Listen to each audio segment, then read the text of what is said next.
I was given Lucy Calkins Readers and Writers Workshop last year. I was going through the lessons and I was like, this is ridiculous. Like, how am I supposed to teach my kids that in order to be stronger readers, they need to scoop up words or they need to keep on trudging along when I got half my class that doesn't know basic alphabet sounds. How are they supposed to go and sit and read for 15 minutes, because that's like what it starts at in first grade, 15 minutes independently when they can't read?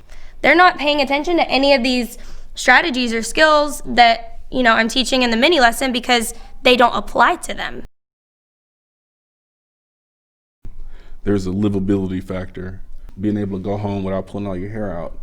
I mean, this class is no joke. I see the personalities in here. I see how they can. I get it. I taught for a long time, so I get it. I'm wondering, in terms of your peace of mind, can you speak to that, like the difference it makes for you to be able to have something like this that you feel comfortable with, or even in the process to getting here? So in the process to getting here, there was a time when I was, begging my administration and everybody else for help, and all I had was the other first grade teacher. And one day, just because behavior was so bad, I was not getting help. I'm a second year teacher. I need that professional development, and I just wasn't getting it. And I just broke down, and I was like, I feel like I'm failing as a teacher. I was crying in the middle of lunch. I feel like I'm failing as a teacher. My kids aren't learning, and I thought this was something I was good at, and I just feel like I'm not anymore. And I felt really bad for a couple weeks, and then finally, now I'm excited and I feel like my kids are actually learning, and a lot of it is the behavior, but I was very sad, and I felt just I don't know, I felt like a failure because I've always wanted to be a teacher, and I just felt like we weren't learning, my kids weren't learning, I wasn't teaching them what I needed to. It's so much easier to be a teacher when you like what you're teaching. My kids like what we're learning, they like the books. We're not constantly it's not a tug of war with behavior and me trying to make them learn, it's not a tug of war. My little buddy back over there, usually that guy, what usually happens is he's acting up, he's being defiant, he can't sit still. I'm sending you to the office because you're getting on my nerves, basically. Or go to your buddy classroom, whatever the strategy is, but it's not. He's a level 1. He doesn't know the letter sounds. He's learning the letter names. We need to do a tier 3 intervention on this guy and start the process to get him some help. That's a whole different kind of referral than what that young man, as a representative of a larger group, would usually get. Which is the most important thing. I'm all about sustainability. I want something to be doable, and I want the teachers to be able to live, to have quality of life. When I coach principals, part of my job was to keep them from getting divorced. Unnecessarily, stuff happens. So when I hear, oh yeah, I practice with my boyfriend, I'm like, oh, okay. Yeah, he thought it was funny, and we've been moving apartments all of last week, so we're still not unpacked, but I had put in shared reading and DI and well, not shared reading. I had shared reading going, but I put in DI and ELA in the process of moving apartments. So, and it's still all working, and I wasn't here until 7 every day. I was like, hey, Jess, I gotta leave. I gotta be out of my apartment by 6 tonight, and it's gotta be clean. And I went home and I, finished doing that.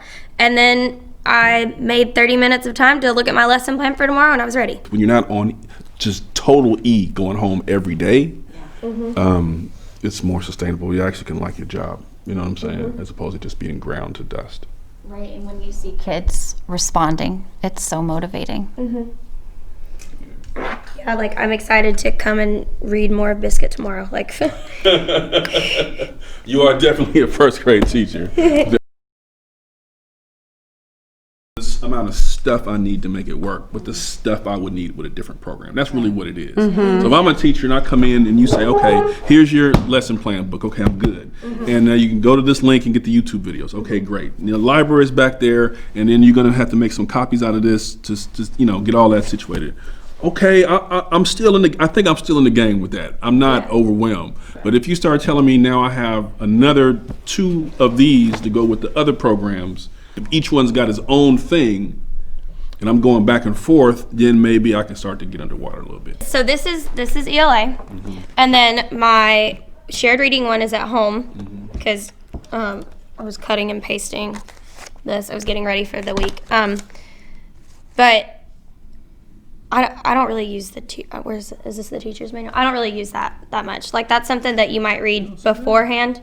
No, I just read my lesson plans, and if I'm kind of confused about why I'm teaching something or what something is supposed to look like, then I go to my teacher manual. Yeah. So you need this book. So I could just do it out of this. I can do it with this. Yes. But Just if I'm that. like, why in the world? Okay, then I come to this and try to figure out what that is. Yeah. Like, I haven't really looked at that much. Okay. This I use every day, but this is also online, and that's how I have like these little pieces, is because I went online and printed it and then cut and taped it. If you had 1, 2, 3 teachers doing the same thing, you actually can go visit each other or whatever. But being solo like this, it's a different ball game. But for everybody else is doing Lucy Calkins at the school, but this is just so much easier and more enjoyable for me and the kids. I don't feel like I need anybody else. Like, I don't know. It's just I don't have questions about the curriculum where every time with Lucy Calkins, I was like, what does this mean? What am I supposed to do? How does this look? What does this look like? What are the kids supposed to be doing? How are the kids supposed to be doing that?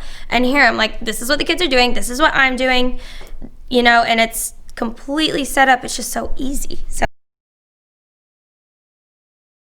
no, it definitely does not have to be scripted. These are just easier for me. These are like suggestions of what I can say, but it's basically, okay, so the first day I need to make sure that, we are inferring. And then the second day we're talking about character and setting. And I can do it however I want, but it helps me and it tells me the standards so that I know that I'm also hitting all the standards that my first graders need. Yeah. So, no, it does not have to be scripted.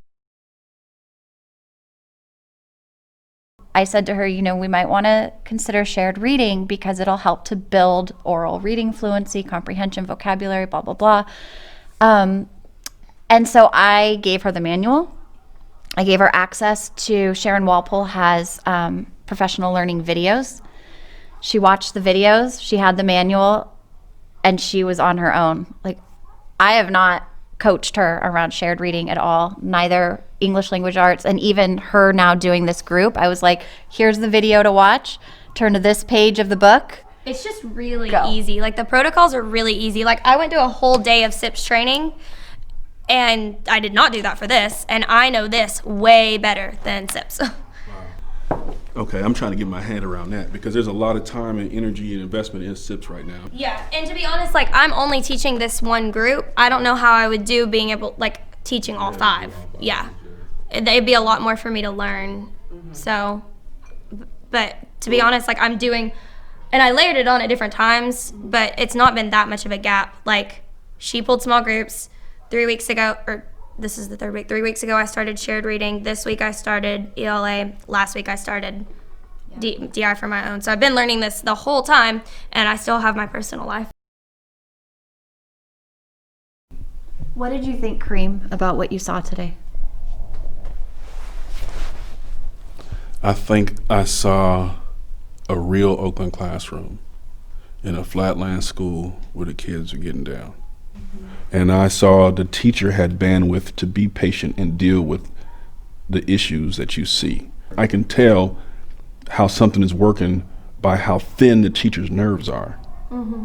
So you were back here with my buddy and the other 2, and he was putting it on you. He was like calling stuff out first. He was doing all the stuff that you would do, but you were handling it because you had the bandwidth to handle. You were like, oh, me first, then you.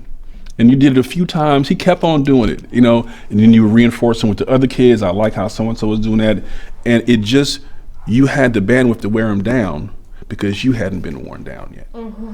Yeah, and if you had seen me a couple months ago, I was worn down. And that level of presence and calmness emanates throughout a classroom. Mm-hmm. Or if it's not there, it can just devolve quickly. And it morphs into stress and upset, and people take things personally, kids and adults, and here come the parents. Mm-hmm. So I saw a ton in this interaction that was fantastic. I saw room for growth. Mm-hmm. So for example, when you were doing the sounds, you would say f, k, p.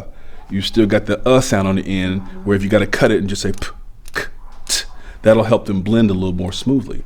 But that's feedback I can give you because like she smiles, she's like, oh yeah, okay, cool. Like that's when you're present and in it and you see something working, you can take feedback constructively as opposed to it's just being everything's on fire. Feedback is just like pressing on a sore or something. And I also saw the children who are the ones that usually are the most marginalized. I saw them engaged, I saw them active, you know. And now that I'm hearing the protocols and which now it makes sense. Now I know why he wanted me to read this book to him. Now I know why he wanted to, you know, woof, woof, woof all the time because that's what they've been reading. So this was, He I was think, excited yeah, about it. I was like, oh my gosh, not the biscuit book. Because we started this new book today. He was very excited about it. First, it was a Star Wars like picture book. Mm-hmm. And I said, well, I want to read a book with some words on it. And he pulled this out, and I was like, oh man, you know. And then he started going through it, and he said, I can't read that good. He said, but I know some words. I was like, okay, show me. And he was showing me different words. And whenever he got to the point where he would say he couldn't do it, or I don't know what that word meant, he would do something distracting, but I dismissed that. But what does it say though? I don't know. Okay, what do the sounds say? I don't really know. Okay, let's do it one at a time. Okay. E, okay, now say it faster together. Like, I saw him willing to engage. He, throughout the city, is not engaged. That's right. Mm-hmm. That's right. That is like, I look at so much of what we're doing in this classroom as a microcosm of the entire city. Yeah, right here. If we can make this work in this classroom, Yeah, this classroom has a lot of high flyers, a lot of really big behavior problems, and they have everything going against them. You walk down the street that our cars are parked on, and you can see all the stuff that they have going against them. Yeah, I used to teach coach football right across the street over there. So this is my hood. I'm familiar with this area, and I know it goes down. Mm-hmm. So to have the kids on point like this, you know, and just there was a level of excitement. Mm-hmm. You can kind of feel it. How many of the behavior issues that you're seeing do you think are related to what you call the skills deficit?